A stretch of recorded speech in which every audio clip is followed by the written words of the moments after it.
Hey everyone, so I just woke up and I had to tell you guys about my experience last night with my astral projection or my soul travel or whatever you want to call it. First, let me just give you like a little bit of a background. When I was growing up, I knew that there was always someone with me, and I didn't know who it was. And growing up the way that I did, I was born into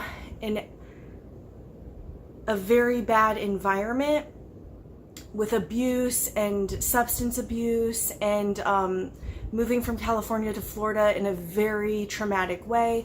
I suffered from post-traumatic stress disorder until I was in my early 20s, and I always knew that someone was with me. I was always alone. I grew up extremely isolated, and I was always alone, and I always knew that someone was with me. And some people might think, oh, you know, I made up some kind of something so that I wasn't alone, but that is not the case. My cats are gonna be a little crazy right now because it's morning, but anyway. So that's just a little history. So when I was in my probably 19, I read a book about spirit guides by Sylvia Brown, and that's when I realized that was who had been with me. It was my spirit guide. And now fast forward to today, I'm 32, I think. I don't even remember how old I am. I'm 32. Okay, so my spirit guide all these years, ever since I tried to contact her like when I was 19 and definitely not ready to be, you know, contacted. Ever since then, I've noticed all these synchronicities, and it's always 333 1111. And this is, I don't know, before the time that it was popular in the world to me. Like this was before I ever realized like 1111 was like a popular thing. I'll just narrow it down to like her. So when I asked her like why she wouldn't come through to me, she basically said I need to eat better and I need to be more balanced, which I think is hilarious because that's true. So there was a night I was at my girlfriend's house, and I tried to get my spirit guide to come through because my friend wanted someone to come through, and you know, nobody's come through to her. So I was like, well, let me see if Angela will come. I named her Angela. I'm not sure if that's her actual name. She probably doesn't, I don't know if she has an actual name, but I named her Angela. Anyway, I tried to get Angela to come through at my friend's house. It was the weirdest feeling ever. I could see a faint portal, a gigantic, round, orangish, pinkish, reddish looking tube, and I knew that Angela was in it, but she wouldn't come out. Like, she was like deep in it though. She wasn't even like close to the exit. And then when I would look at my friend, all the feeling would disappear, and then that was a sign to me, oh, you're not coming out because of my friend. And my friend was really upset. She actually was brought to tears. It was very emotional. So I've been talking to Angela. I watch YouTube a lot, and I don't ever just click on tarot card readings except for one lady, Athena One Muse or whatever. Hers always apply to me every day. Almost every day. There's been a few times where it was completely off, but when it's completely off, you know it's not for you. But she's applied to me every day. So I was watching something on YouTube, not tarot related, and then the next video that came up was pick a card, who's your spirit guide. So the thing about this video is that it was not my style. It was totally like grandma looking and with like angels everywhere and just totally not me. But for some reason I had seen it before. I had seen it before in my mind. I'd seen it before, and I'm like, I know for sure I've never seen this video before. for sure. So I watched it because it was weird that I had seen it before. I'm like, maybe I was meant to see this. So I watched it, and what came through was the card that I picked ended up being an alchemist, and there's like a whole bunch of other things. So like, I'll just get to the point. It was like I had two spirit guides. One was like an alchemist and one was like a motherly figure. And the alchemist was always trying to get me to be more spiritual, like to get me to be more spiritual. Now, I've never needed help being spiritual because it's always just come naturally to me. Like how some people, they try hard to be connected with the other, what I call the other side. I've never had to try. It's just always been. So it's just always been. So anyway, all right, fine. Now I know she was some type of alchemist, and that would explain why she always comes around when there's fire. Whenever I'll light a candle or something, I get a feeling that she's around me, like someone's around me. All right, now let's get to why I'm really talking right now. So I've been asking Angela, like I told you, why she won't come through to me. And basically, I'm not ready, is what she's saying. So last night, I fell asleep on the couch. I woke up at 2 a.m. I went to the bed, and I couldn't really sleep. So I just laid there in the dark trying to go to sleep, it happens to me all the time. Usually if I wake up in the middle of the night, I can't go back to sleep. So I'm laying there, and then all of a sudden, I feel my body sitting up and levitating levitating above the bed. And all I could think was like, oh my God, I'm levitating. Why is this happening right now?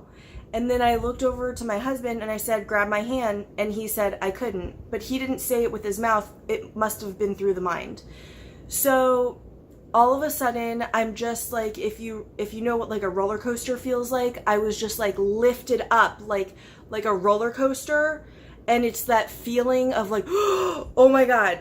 And I was in the dark, probably now looking back because it was dark outside, and I was in the clouds. I could see clouds, and then I was like moving, and I could see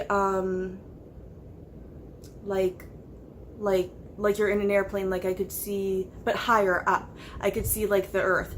So then I was, rather than facing down, I was like facing up, and I was like facing the stars.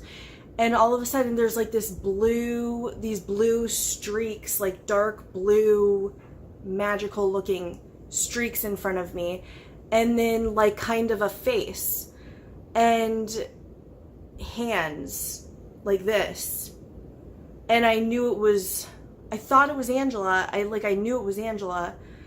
And I said like, oh my gosh, like what are we doing?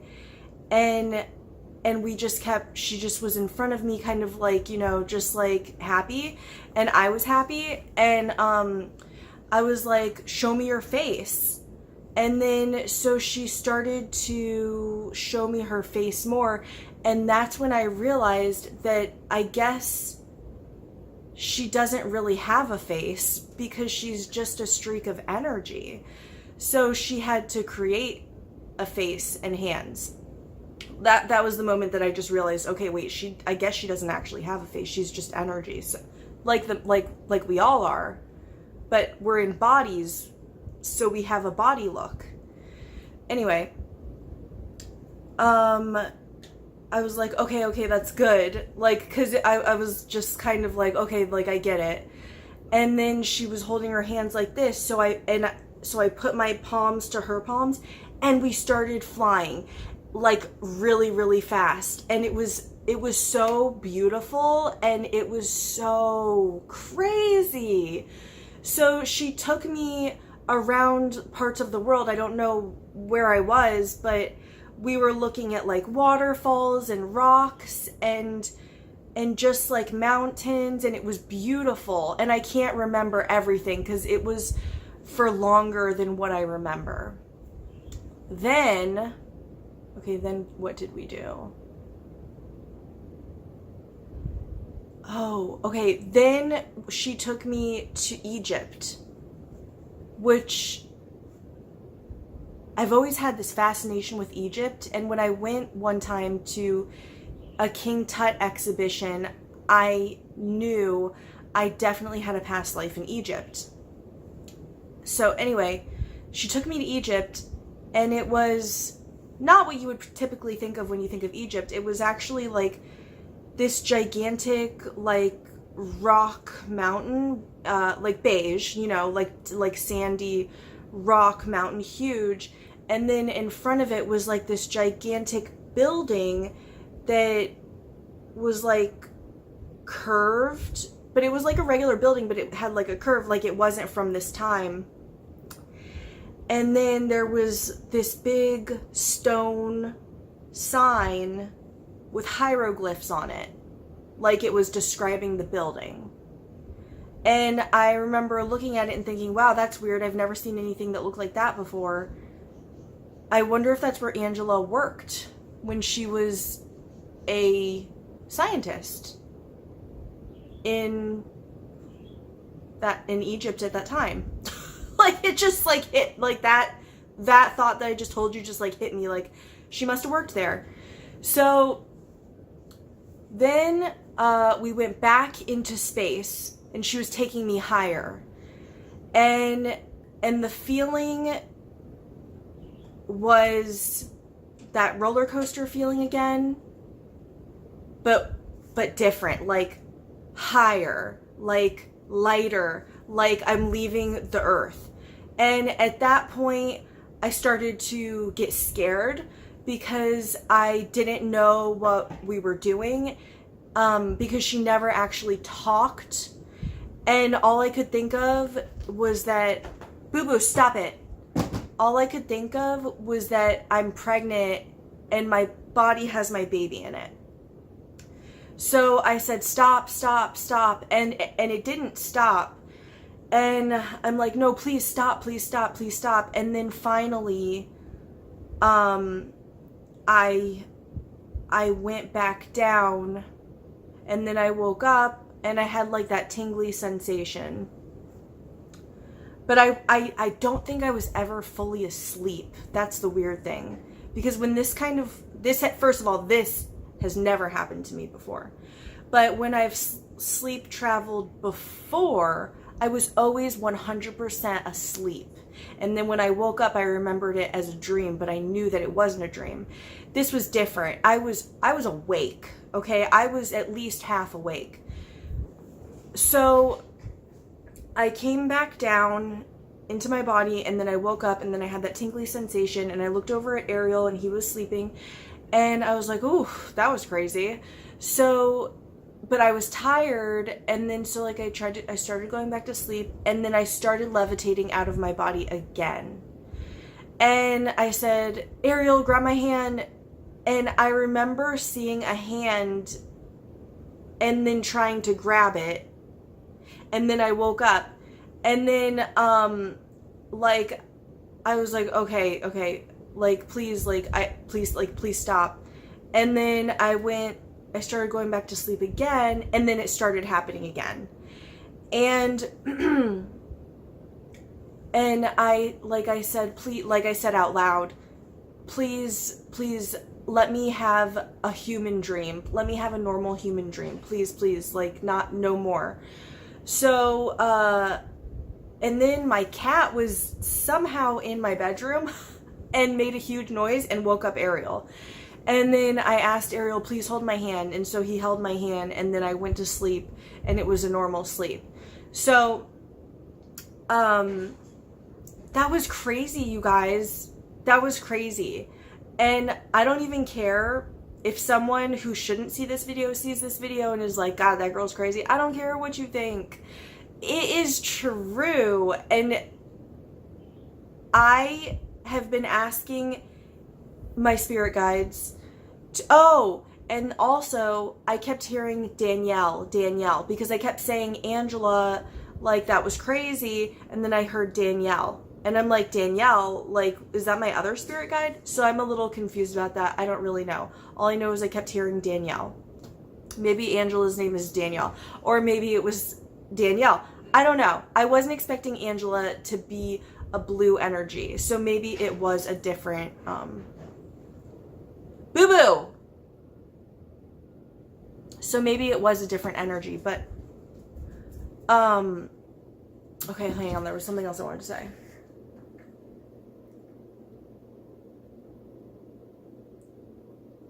Oh, so by watching like these YouTubers that are like me, I've come to realize that there's something called ascension, which I never even heard about. So it's where like I guess you ascend, and I know that's what was happening. So weird. You guys, it was so weird. But I like kind of want it to happen again. Like, where else was she going to take me? Like, I've been through tubes of energy before in outer space.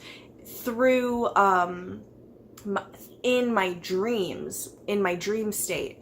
This, I was not dreaming. I was half awake. I don't know. It was crazy. Thank you, Angela and Danielle. That's all I can say. That was pretty crazy. I was very scared, but not like super scared. Oh, you guys. Wow. If any of you have experienced that before, isn't that insane? And if you haven't experienced that yet, oh my God. So cool. So amazing. All right. Well, I just wanted to share with you guys because, you know, as time goes on, you start to forget things, but when I woke up the last time and held my husband's hand, I said, I should really write this down. And then I thought, there's no way I can forget this. There's no way I can ever forget this. Oh, all right. Well, I hope that was an interesting one for you guys. Talk to you soon. Later.